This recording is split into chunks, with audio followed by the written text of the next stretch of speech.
Nagkasundo na kami ni Vincent na muling magsisimula ng aming relasyon. Masaya ako at binigyan niya na ako ng pagkakataon na makapasok sa buhay niya. Hindi pa buo pero sapat sa akin para ilaban ang kasal namin dalawa. Alam ko na may taong gusto kaming sirain at hindi ako papayag na masira niya kaming dalawa. Mahal, I want you to go to my office later. Sabi sa akin ni Vincent.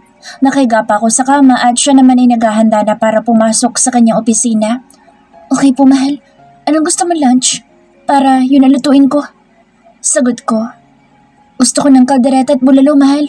Pwede ba ako ipagluto? Namiss ko na ang luto mo. Malambing niyang sabi. Okay, mahal. Sabay na tayo mag-lunch mamaya. Nakakatamad na kasi pag mag-isa lang akong kakain dito sa bahay. Reklamo ko sa asawa ko. Mahal, aalis na ako. Ingat ka later.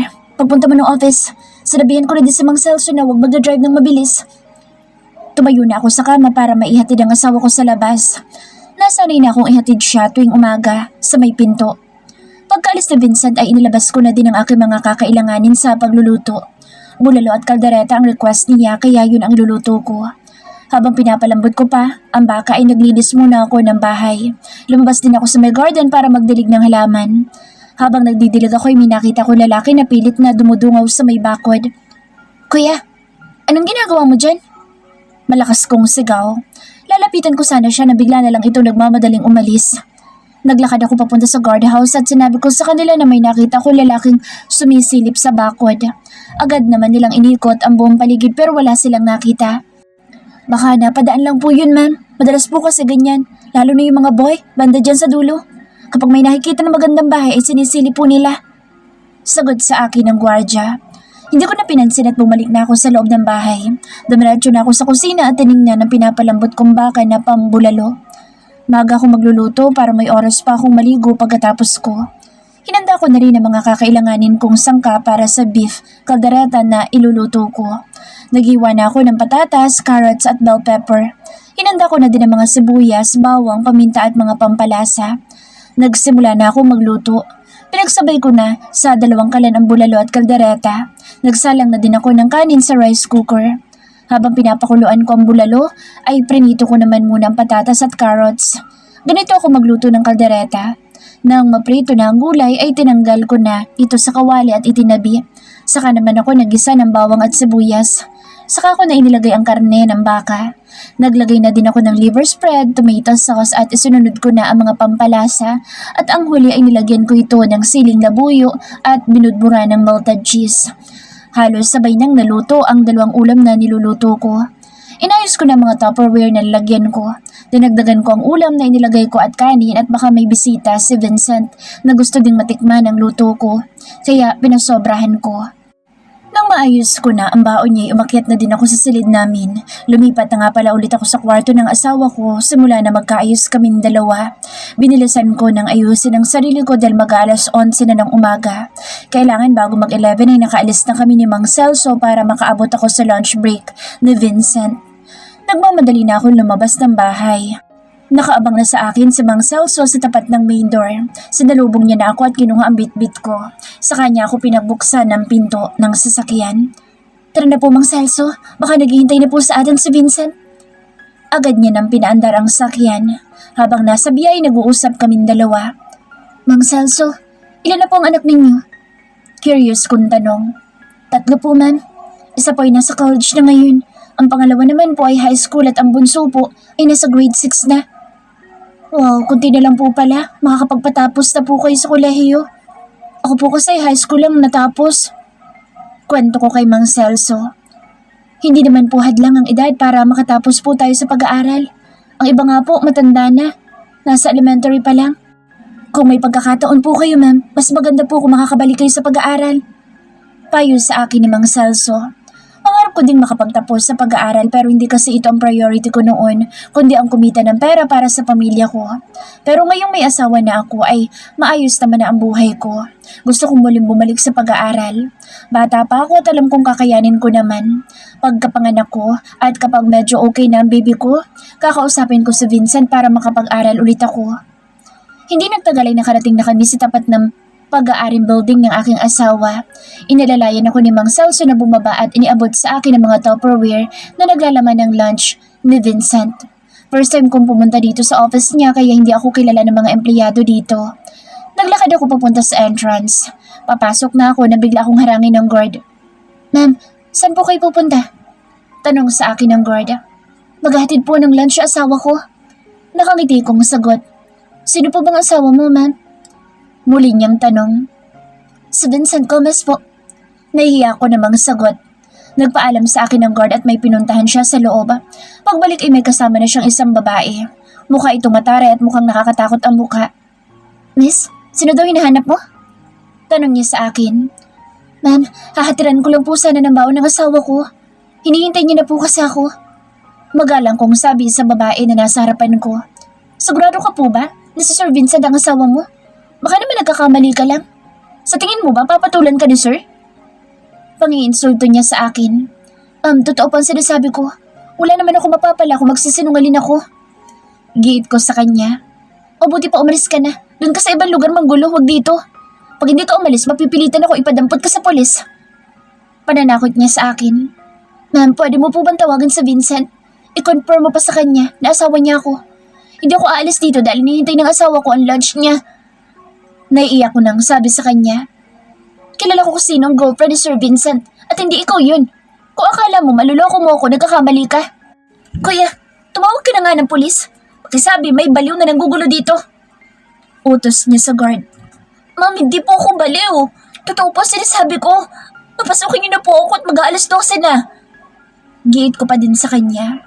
Kahit na anong gawin ko ay ayaw nila akong papasukin. Hindi ko pa naman dalang cellphone ko kaya hindi ko matawagan si Vincent. Kahit na anong pakiusap ko na tawagan si Vincent ay hindi nila ginagawa. Ma'am, bakit po kayo umiiyak? Nag-aalalang sabi ni Mang Celso paglapit niya sa akin. Ayaw po nila akong papasukin.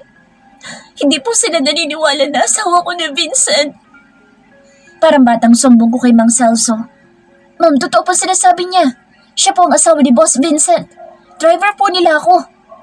Sabi ni Mang Celso sa babaeng kaharap namin. Pero kahit anong sabihin namin ni Mang Celso ay talagang ayaw niyang maniwala. Maya-maya pa'y narinig ko na ang pagdating ng mga pulis. Miss, mas maganda kung aalis ka na. Nakakalika ka na ng skandalo dito. Pag hindi ka pa umalis, sasampahan ka na namin ng kasong alarm and scandal. Gusto mo bang magmulta ka pa? Sabi sa akin ng pulis. Hindi naman po ako nanggugulo. Ayaw lang po nila akong papasukin. Hakatiran ko lang naman po ng lunch ang asawa ko. Umiiyak ko nang sabi sa pulis. Pero mapilit ang babaeng hindi ko alam kung anong posisyon niya sa kumpanya ni Vincent. Pinahila niya kami ni Mang Celso sa mga pulis, kaya umiiyak na ako. Sir, buntis po ako. Huwag naman pong ganito. Totoo naman po sinasabi ko. Pwede naman po sana na makonfirm kung nagsisinungaling ako. Pakitawagan po ang asawa ko. Pakausap ko sa kanila pero para silang mga bingi na walang naririnig. Patuloy lang nila kaming hinihila papunta sa mobile car nila. Stop! Isang malakas na sigaw ang nagpatigil sa amin. What are you doing to my wife? Galit na sabi ni Vincent habang mabilis siyang tumatakbong papalapit sa akin. Who did this to my wife? Answer me! Malakas niyang sigaw. Umaalingaw-ngaw ang galit niyang boses sa buong building. Bitawan niyo ang asawa ko! Kung ayaw niyong sampahan ko kayo ng kaso! Mabilis akong binitawan ng mga pulis at nagpaliwanag sila kay Vincent. Sir, pasensya na po. May nag-report kasi sa headquarters na may nanggugulo daw na babae dito kaya rumasponde lang kami. Sabi kasi nila nagpapanggap lang na asawa ng CEO kaya naniwala naman po kami. Paliwanag ng pulis. Tumingin sa akin si Vincent at pinunasan niya ang luha sa aking pisngi. Mahal, I'm sorry. Magbabayad ang taong na mahiya sa'yo ng ganito. Tumingin ako sa asawa ko at nakita ko ang galit sa kanyang mga mata. May aamin ba kung sinong gumawa nito sa asawa ko? Muling tanong ni Vincent. Sir, pasensya na po kayo. Si Ma'am Pinky po kasi nag-utos sa akin na huwag magpapasok ng outsider. Kaya po tinawag ko si Ma'am. Sagot ng guard. Nagngangalit ang ngipin ni Vincent sa babaeng kausap ko kanina at pilit akong pinapaalis. Mahal, sinong ayaw kang papasukin kanina? Tanong sa akin ni Vincent. Yung babae na yan. Sinabi ko ng asawa kita, sabi niya baliw daw ako. Hindi ka daw papatol sa kagaya ko. Sumbong ko sa asawa ko. Isang malakas na sampal ang ibinigay niya sa babae. Anong karapatan mong tawagin ng asawa ko na baliw? Sinabi niya ng asawa niya ako, bakit hindi mo tinawagan ng secretary ko para alamin ang totoo? Hindi mo ba nakikita na buntis siya? Paano ko nakunan siya ng dahil sa ginawa mo? Galit na sigaw ni Vincent sa kaharap niya. Sir, I'm sorry po. Hindi ko naman po alam. Umiiyak na sagot niya. Pack up your things. This is your last day at my company. I will make sure that because of what you did to my wife, no one will hire you at any company. Muling sabi ni Vincent. Ma'am, patawarin mo po ako. Kailangan ko po ng trabaho. Umiiyak na sabi niya sa akin. Naaawa ako sa'yo. Pero nang ginawa mo sa akin ay hindi makatao. Kung sana inuna mong pairalin ang pagiging makatao mo at pinakinggan ako, hindi naman sana hahantong sa ganito. Grabe ang pamamayang ginawa mo sa akin. Ilang beses ako nakausap sa'yo na kung pwede tawagan niyo ang asawa ko pero hindi ka nakinig. Maggusto pa kayo ng pulis at pinakaladkad kami ng kasama ko. Tapos kayo nihingi ka sa akin ng sorry. Kaligtasan ng anak kong nakataya. Pero wala kayong pakaalam. I'm sorry din. Pero sa tingin ko tama lang na mawalan ka ng trabaho. Sabi ko sa kanya. Nakita ko ang mga mata niyang galit na galit sa akin. Parang gusto niya na akong kainin ng buong buo. These are the consequences of your actions. You deserve to lose your job because of the way you humiliated my wife. Listen, anyone who humiliated my wife inside my company will be held accountable. Malakas na sabi ng asawa ko sa mga empleyado niyang naroroon sa lobby ng kanyang building. Guard, make sure na makakalabas siya ng kumpanya ko. Kapag ayaw niya, kalad ka rin niyo din. Muling sabi ni Vincent. Kinuha niya ang hawak kong Tupperware at tinawakan niya ang aking kamay, saka sabay kaming naglakad papunta sa elevator. Mahal, ayos ka lang ba? Wala bang masakit sa'yo? Nag-aalalang tanong niya sa akin. Ayos lang naman ako. Na-stress lang ako kanina. Hinding ayata ako bagay sa'yo. Pakiramdam ko kanina ang babaw ko sobra. Naluluha akong sabi. Shh! Huwag mong sabihin yan. Wala silang karapatan na pagsalitaan ka ng hindi maganda. Lahat ng mananakit sa'yo makakatikim ng gandi ko. Nandito ako para ipagtanggol ka. Mabuti na lang at tinawag ako ng isang maintenance kanina. Sinabi niya na may babaeng ayaw papasukin at hindi nila pinaniniwalaan na asawa ko. Kaya mabilis akong bumaba para puntahan ka. Sabi sa akin ni Vincent. Paghinto ng elevator ay inalalayan niya na ako lumabas at dumiretso na kami sa kanyang opisina. Mahal, maupo ka na at ako na mag-aayos na pagkain natin. Upo ka muna dyan at tatawagin na lang kita pag okay na. Malambing na sabi niya sa akin. Napapangiti na lang ako.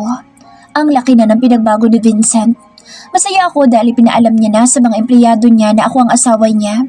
Alam kong hindi madali ang maging asawa niya pero kakayanin ko. Mahal, halika na, kumain na tayo. Masayang tawag sa akin ni Vincent. Nagulat pa ako dahil hindi ko alam na may kusina pala dito sa opisina niya. Kompleto din sa gamit at may kalan din siya. Mahal, pwede pala dito magluto sa opisina mo? Nakangiti kong sabi. Oo, mahal. Kasi noong binata pa ako, madalas na dito ako natutulog. May room din dito kaya pwede ka magpahinga pagkatapos natin kumain. Tatawagan ko na din si Mang Celso para pauwi na. Sabay na lang tayong umuwi mamaya. Ani pa ni Vincent. Habang kumakain kami nakita ko na maganong kumain si Vincent. Panay sabi niya ng masarap ang luto ko. Nakakataba ng puso dahil nagugustuhan niya lahat ng iniluluto ko para sa kanya. Matapos namin kumain ay nagligpit muna ako ng kusina niya at naghugas ng plato. Pagkatapos ko'y inaya niya na ako sa kwarto dito sa opisina niya para makapagpahinga daw ako. Pagpasok ko ay para lang ako nasa kwarto namin. Malaki at maluwag din ang silid niya dito. Malaki din ang kama at may closet din siya. Para na pala talagang bahay ang opisina ni Vincent. Isinandala ko ni Vincent sa likod ng pinto at walang sabi-sabing siniil niya ako ng isang mapusok na halik na siya ko din namang tinugunan. Alam kong sabi kami sa isa't isa kaya buong puso akong nagpaubaya sa kanya. Vincent's POV. Dahil sa mga larawang ibinigay sa akin na Amira ay nagkaroon ako ng matinding galit kay Sabrina. Umalis ako sa kondo ni Amira at pumunta sa bar kasama ang kaibigan ko si Matt. Nagagalit ako kasi nagsiselos ako. Hindi ko matanggap sa sarili ko na baka nga may puwang na si Sabrina sa puso ko. Halos mag-uumaga na nang umuwi ako galing sa bar. Inabutan kong tulog na ang asawa ko. Hinabad ko ang lahat ng saplot sa aking katawan na tanging boxer brief ko lamang ang aking tinira. Nagising ako sa yugyug sa akin ni Sabrina. Masakit pa ang ulo ko kaya halos ayoko pa sanang bumangon. Pilit niya akong ginigising at gusto niya na mag-usap kami. Napipiko na ako sa ginagawa niya dahil halos wala pa akong tulog.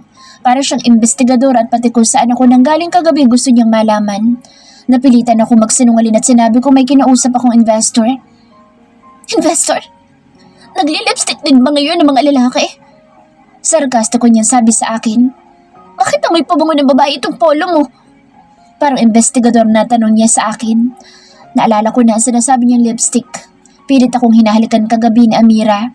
Dahil naiinis ako sa babaeng yun ay umiwas ako at sa polo ko dumikit ang labi niya. Pilit niya akong tinatanong kung sino ang babae ko. Wala akong planong sabihin sa kanya na nagkabalikan na kami ni Amira. Ilang beses kong sinabi sa kanya na wala akong babae pero pilit niya pa din akong pinaamin. Nagkaroon kami ng matinding pagtatalo at inamin kong nakapagsalita ako sa kanya ng mga salitang hindi ko dapat sinabi. Hindi pa din niya ako tinitigilan ng kakasigaw hanggang sa nawala na ako ng kontrol sa aking sarili. Naitulak ko siya sa kama at hindi ko sinasadyang tumama ang likod niya sa headboard ng kama. Akala ko nag-iinarte lang siya nang narinig ko siyang napaaray dahil alam ko naman na hindi ganoong kalakas ang pagkakatulak ko sa kanya. Narinig ko na lang siya na tinatawag ang pangalan ko at nataranta ako nang sabihin niyang may dugo. Nakita ko sa hita niya na may dugo ngang umaagos. Nakaramdam ako ng takot dahil sa nakita kong itsura ng asawa ko. Takot na takot ang mukha niya at alam ko nasasaktan siya.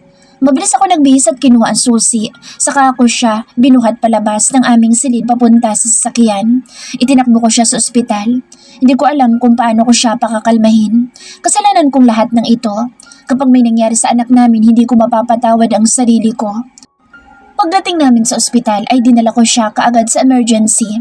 Mabilis siyang inasikaso ng mga doktor at dinala sa emergency room. Sir, hanggang dito na lang po kayo. Kami na pong bahala sa asawa ninyo. Sabi sa akin ng nurse. Napapakamot ako sa bato ko dahil hindi ko alam ang gagawin ko kapag may nangyari masama sa mag-ina ko. Tinawagan ko agad si mommy at sinabi ko ang nangyari kay Sabrina. Pati na rin si Nanay Celia ay tinawagan ko para ipaalam ang nangyari sa aking asawa. Kinakabahan ako sa tuwing may lalabas sa emergency room. Nakaupo ko dito sa upuang bakal katapat ng pinto ng emergency room. Halos 2 oras na ako naghihintay na lumabas ang mga doktor. Vincent, naririnig kong tinawag ang pangalan ko.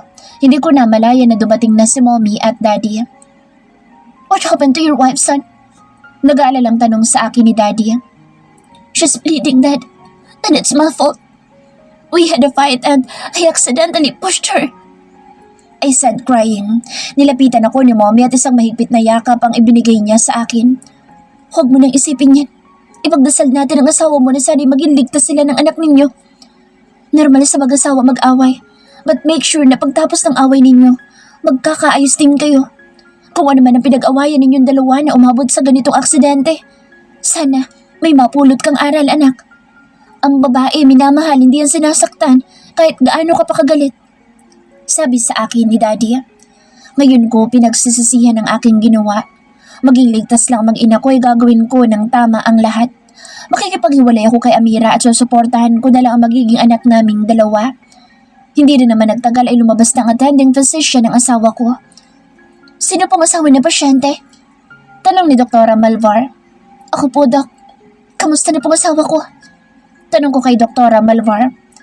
I'm happy to say na napastop na namin ang bleeding niya. At ligtas naman po si baby. Ganon din ang mommy. But make sure na huwag mo na bibigyan ng sama na loob si Mrs. Gomez. Dahil very emotional siya kanina noong ginagamot namin siya. Muling sabi ni Doktora Malvar. Thank you very much, Doc, for taking care of my wife and my child. Pasasalamat ko. She's in the recovery room right now.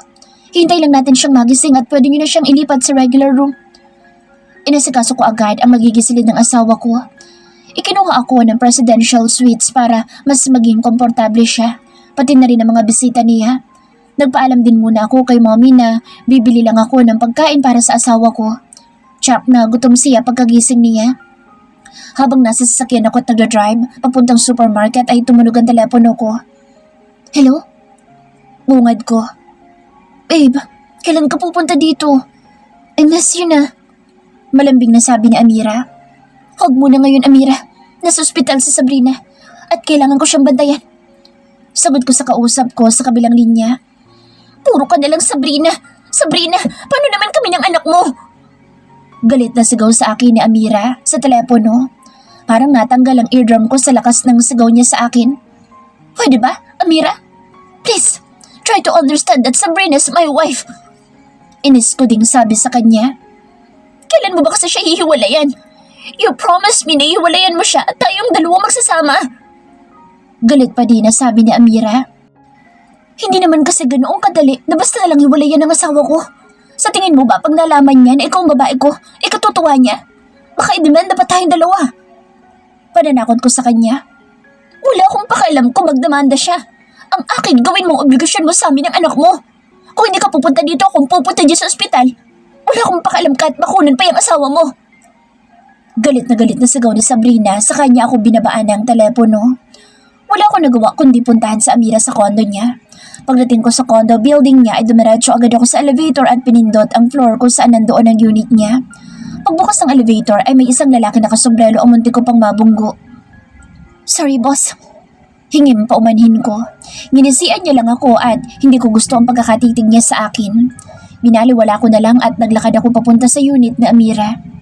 Hindi na ako nag-doorbell dahil alam ko naman ang passcode kaya pumasok na ako. Inabutan ko sa Amira na nasa kwarto niya at nagbibihis habang pawis na pawis. Ano nangyari sa'yo? Bakit parang may ginawa kang hindi maganda? Wala sa sariling tanong ko sa kanya. Babe, ano ka ba? Katatapos ko lang na mag-exercise at nagpapalit lang ako ng damit. Mabilis niyang sagot sa akin. Okay, bilisan mo na magbihis at kailangan natin mag-usap sa labas.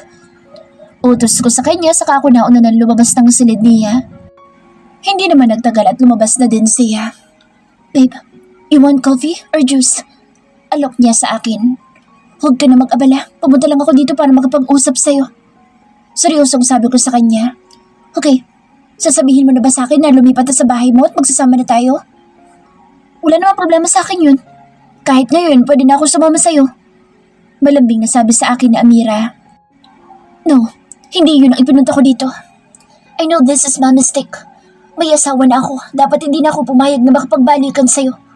Alam kong kasalanan ko. Kaya gusto ko sanang tapusin na natin ito. Papanagutan ko pa din ang anak ko. Susuportahan ko siya. Lahat ng pangangailangan niya ibibigay ko. Pero hanggang sa bata na lang ugnayin natin. Seryosong sabi ko sa kanya habang nakatingin ako sa mga mata niya. Kita ko ang galit sa mata ni Amira. Galit na ngayon ko lang nakita simula noong makilala ko siya. Damn you, Vincent! Anong akala mo sa akin laruan? Hindi ako papayag na makapaghiwalay ka sa akin at iwan kami ng anak mo. Kung mayroong higit na may karapatan sa'yo, ako yun. Kami ng anak mo. Nangako ka sa akin na ako lang mamahalin at pakakasalan mo. Pero niloko mo ako. Bumalik ako dahil mahal na mahal pa rin kita pero lolokohin mo na naman ako. Hindi na ako papayag ngayon na maagaw ka pa sa akin ng iba. Ipaglalaban kita dahil meron na tayong anak. Hindi ko papayag na lumaki mo lang buong pamilya ang anak ko. Galit na sabi sa akin ni Amira. Please Amira, huwag na natin pahirapan ng isa't isa. Malito eh. Alam mo naman yan. May asawa na ako. Tama lang na itigil na natin ang kahibangan natin ito. Hindi na natin maibabalik ang dati. Ikaw naman na nang iwan at hindi ako. Ayoko nang ma-ospital ulit ang asawa ko nang dahil sa akin. Pakiusap ko kay Amira. Nakita ko siyang tumawa at isang malakas na sampal ang pinadapo niya sa pisngi ko. Sa lakas ng sampal niya ay para na akong mabibingi. Ganyan lang ba kasimple sa'yo ang lahat? Ha, Vincent? Anong akala mo sa akin, basahan? Na basta mo nalang itatapon pag sawa ka na? Hindi ko papayag na makapaghiwalay ka sa akin. Kapag ginawa mo yan, pagsasisihan mo na iniwan mo ako. Guguluhin ko din ang tahimik na buhay na meron ka. Hindi ako papayag na kayo masaya tapos kami ng anak ko mukhang kawawa. Mark my word, Vincent. Kapag iniwan mo ako, I will make your life miserable. Sigaw sa akin na Amira. Wala kami naging maayos na usapan ni Amira. Hindi siya pumayag na makipaghiwalay. Hindi ko na muna siya pinilit dahil baka kung mapaano pa siya. Umalis ako ng kondo niya at iniwan siyang umiiyak. Hindi na ako lumingon pa sa kanya. Nakakaramdam ako ng awa para kay Amira. Kasalanan ko lahat ng ito kung bakit pare-pareho kami nasasaktan. Mahalaga sa akin sa Amira hanggang ngayon. Mahal ko siya pero gusto ko nang gawin ang tama. Mali na niloloko ko si Sabrina dahil kasal na ako sa kanya. Dumaan muna ako ng supermarket para bumili ng prutas para sa asawa ko at nag-take out na din ako ng pagkain niya. Pagkarating ko sa ospital ay gising na siya at kausap niya sila mommy. Ramdam ko ang galit niya sa akin. Ang mga titig niya, mga salita niya ay nandoon ang matinding galit. Hindi ko siya masisisi. Ako ang dahilan kung bakit nandito siya sa ospital at ang sinasabi ko sa kanya na mga salita ay alam kong masasakit. Hindi niya ako kinakausap hanggang sa maiuwi ko siya sa bahay. Hindi ako pumayag na doon siya umuwi sa bahay nila. Hindi din siya pinayagan ng mga magulang namin na hindi siya dito umuwi. Pagkarating namin dito sa bahay, inauna na siyang pumasok. Inayos ko pa ang mga gamit namin at ibinaba sa sasakyan. Pagpasok ko sa loob ay napakatahimik na bahay ang sumalubong sa akin. Umakyat ako sa aming silid para silipin siya at kausapin. Hindi ko siya doon nakita. Malamang nasa guest room siya tumuloy. Bitbit ko ang bulaklak na binili ko kanina habang pauwi kami na naglakad ako patungo sa guest room. Marahan akong kumatok sa pinto at ilang saglit lang naman ay binuksan niya na ito. Pagbukas niya ng pinto ay inaabot ko sa kanya ang bulaklak na dala ko. Bigla akong nalungkot nang tiningnan niya lang ito at tinalikuran niya ako nang hindi man lang kinuha ang bulaklak sa kamay ko. "Pwede ba tayo mag-usap?" Tanong ko sa kanya. Humingi ako ng sorry sa kanya. Inamin ko ang kasalanan ko at sinabi kong hindi ko sinasadya ang nangyari. Pero naging matigas na yata ang puso niya. Galit na galit siyang sumagot sa akin at sinabi lahat ng sama na loob niya sa akin. Naging matapang na siya ngayon at hindi ko alam kung kaya niya pa akong patawarin o kung maaayos ko pa ba ito. Pinalabas niya ako ng silid niya at wala akong nagawa kundi ang sundin siya. Kakagaling niya lang sa ospital at baka ikabinat niya pa pag nagmatigas ako. Natagpuan ko na lang ang sarili ko na mag-isang umiinom dito sa minibar. Nilunod ko ang sarili ko sa pag-inom ng alak. Ito na lang ang nakikita kong sagot sa lahat ng problemang pinagdadaanan ko ngayon. Hindi ko alam kung bakit bigla akong nakaramdam ng takot. Takot na baka mawala ang asawa ko sa akin. Mahal ko na ba siya? Tanong ko sa sarili ko. Nang maubos ko ang alak sa baso ko ay muli ko itong sinalinan. Nilagyan ko ito ng yelo at pinaikot-ikot sa loob ng baso. I feel this kind of pain for the first time. I'm afraid that tomorrow when I wake up, Sabrina won't be by my side. I want to talk to her and ask her to start over. But how can I do that when I still feel her intense anger towards me? I threw the glass because I was so angry. Angry at myself for the stupid things I did to my wife. Kahit na nung ipakita ko ang picture na ipinadala sa akin sa opisina na may kasama siyang lalaki sa isang kondo ay hindi man lang siya natinag. Hindi man lang siya nag-abala na ipaliwanag ang sarili niya. Hindi ko siya nakitaan ng takot na baka magalit ako sa kanya at hiwalayan ko siya. Napapaisip tuloy ako kung bakit ganoon ang reaksyon niya. May ginawa nga ba siyang kasalanan sa akin o baka naman may gusto lang sumira sa amin at maging sa Amira ay ginagamit para sirain kami? Nakatulog ako dito sa minibar. Narinig ko na lang ang isang magandang tinig na tinatawag ang pangalan ko. Pagdilat ng aking mata ay magandang mukha ni Sabrina ang nakita ko.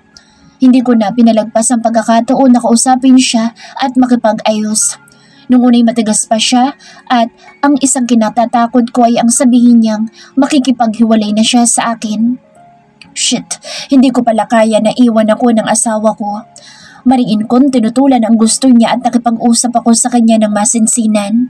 Sa wakas mukhang unti-unti na ding lumalambot ang puso ni Sabrina. Inaya niya na ako mag-almusal kami. Nangako ako sa kanya na ayusin ko na ang pagsasama namin. Now, I realize na meron na nga siyang puwang sa puso ko. Hindi ko alam kung mahal ko na siya ng tuluyan. Ang tanging alam ko lang ay ayoko siyang mawala sa buhay ko. Pagkadating namin sa opisina ko, pinaupo ko siya sa couch at ako na naghanda ng aming lunch. Matapos namin kumain ay pinapasok ko muna sa silid na nasa aking opisina para makapagpahinga siya. Alam kong na-stress siya kanina dahil sa nangyari. Pagpasok namin sa pinto ay hindi ko na napigilan ang sarili ko. Dinikit ko siya sa wall at sinelyuhan ko ng isang malalim na halik ang kanyang labi. Para akong sabik na sabik sa labi niya at hindi ko mapigilan ang aking sarili. Halos mapugto na ang aming hininga na maghiwalay kaming dalawa. Mahal, kagagaling ko lang ng ospital. Narinig kong bulong niya sa akin. Shit, I'm sorry mahal. Nadal lang ako sa sarap. Ang sarap kasi ng labi mo. Hinawakan ko na lang ang kanyang kamay at iginiya ko siya sa kama. Pinahiga ko siya at tumabi naman ako sa kanya. Pinaunan ko siya sa aking braso at iniyakap niya naman sa akin ang isa niyang kamay. Ibang klaseng saya ang nararamdaman ko ngayon. Kontento na ako sa ganito. May kapanatagan ng puso at alam ko na mula ngayon, sa bawat pagising ko sa umaga, ay kasama ko si Sabrina na haharapin ang bawat pagsubok na aming mararanasan. Mahal, thank you. Pangako, mula ngayon ay hindi na kita sasaktan. Bulong ko kay Sabrina.